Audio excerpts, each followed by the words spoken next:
జూబ్లీహిల్స్ ఉప ఎన్నికలో కాంగ్రెస్ తన హవా చాటుతోంది. ఏం మాత్రం ఎదురుగాలి లేకుండా కాంగ్రెస్ అభ్యర్థి నవీన్ యాదవ్ దూసుకుపోతున్నాడు. ఇప్పటి వరకు 6 రౌండ్లు పూర్తయ్యాయి.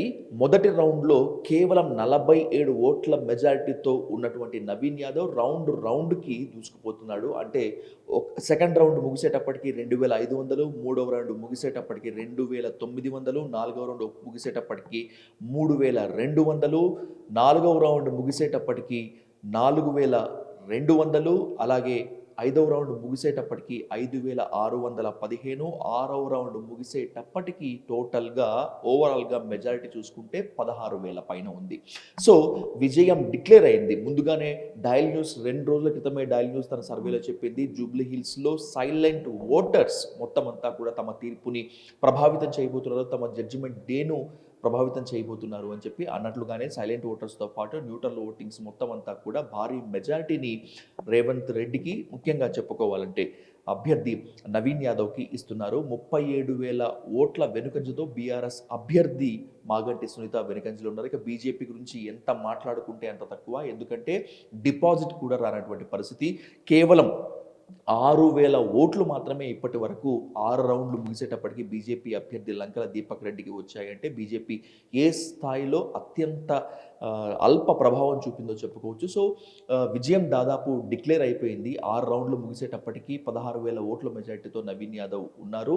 అయితే నవీన్ యాదవ్కు కలిసి వచ్చినటువంటి అంశాలు ఏంటి అనేటువంటిది మనం కనుక ఒకసారి చూసుకున్నట్లయితే, ఇప్పటికే 3 సార్లు కంటెస్ట్ చేశాడు. ఇప్పటికే జూబ్లీహిల్స్లో తన ప్రాబల్యాన్ని చాటుకునేందుకు చాలా కృషి చేస్తున్నాడు. లోకల్ అనేటువంటి ఫీలింగ్ చాలా ఉంది. దీనికి తోడు సామాజిక సమీకరణాలు కూడా కలిసి వచ్చాయి. యాదవుల ఓట్లు, ముస్లింల ఓట్లు, కమ్మ సామాజిక వర్గం ఓట్లు, ఇవన్నీ కూడా కలిసి వచ్చి మొత్తం జూబ్లీహిల్స్ నియోజకవర్గంలో ఉన్నటువంటి డివిజన్లలో కాంగ్రెస్ గెలిచేందుకు ఈ స్థాయిలో దోహదపడని చెప్పవచ్చు. సర్వసాధారణంగా ఎప్పుడైనా కూడా బై ఎలక్షన్ జరిగితే అధికార పార్టీకి మద్దతుగానే ఉంటుంది. ఎందుకంటే ప్రతిపక్షం గెలవటం వల్ల అక్కడ ఏం ఉపయోగం ఉండదు. కనీసం అధికార పార్టీ గెలిస్తే ప్రభుత్వం ఉంది, అభివృద్ధి కార్యక్రమాలు జరిగేందుకు చాలా ఛాన్స్ ఉంటాయని చెప్పి అనుకున్నారు.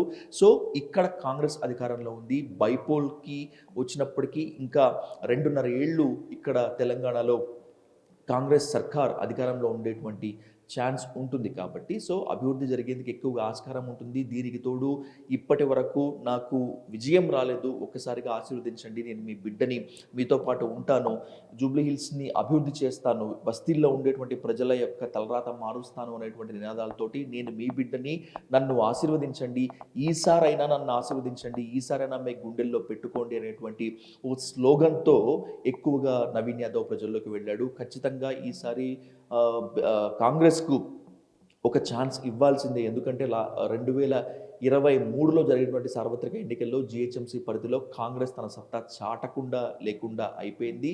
సో ఈసారి గతంలో 2023 సార్వత్రిక ఎన్నికల్లో జరిగినటువంటి శాతాన్ని దృష్టిలో పెట్టుకొని 2 రోజుల్లో పోల్ మేనేజ్మెంట్ పైన ఎట్టి పరిస్థితుల్లో కాన్సన్ట్రేషన్ చేయాల్సిందే, ఎట్టి పరిస్థితుల్లో అలసత్వం వహించడానికి వీల్లేదు అని చెప్పి రేవంత్ రెడ్డి పోల్ మేనేజ్మెంట్ పై పూర్తి స్థాయిలో దృష్టి పెట్టారు. ఒక రకంగా చెప్పాలంటే కాంగ్రెస్ మంత్రులను అలాగే ఎమ్మెల్యేలను మొత్తాన్ని జూబ్లీహిల్స్లో మోహరించారు. ఎందుకంటే బీఆర్ఎస్ ఖచ్చితంగా ఇక్కడ రేవంత్ రెడ్డి ఓడిపోతే ఇది ప్రజాపాలనకు, కాంగ్రెస్ చెప్తున్నటువంటి ప్రజాపాలనకు రెఫరెండంగా ఉంటుంది, రేవంత్కు హైకమాండ్ వద్ద తలదించుకునేటువంటి స్థితి కల్పిస్తుంది అని చెప్పి బీఆర్ఎస్ ఒక రేంజ్లో ప్రచారం చేసింది. సో అందుకోసమే ఇది ప్రజాపాలనకు రెఫరెండంగా తీసుకోవాలంటే జూబ్లీహిల్స్ ఉప ఎన్నికల్లో కాంగ్రెస్ గెలుపు సాధించాల్సిందే అని చెప్పి మొత్తం అంతా ప్రభుత్వం యంత్రాంగం మొత్తం అంతా కూడా, అంటే అధికారికంగా కాకుండా మంత్రులు, ఎమ్మెల్యేలు వీళ్ళందరూ కూడా మోహరించారు. దీంతో సమిష్టి కృషితోటి, టీం వర్క్ తోటి పోల్ మేనేజ్మెంట్ సమర్థవంతంగా చేయగలిగింది. జూబ్లీహిల్స్ నియోజకవర్గంలో కాంగ్రెస్ మంత్రులు,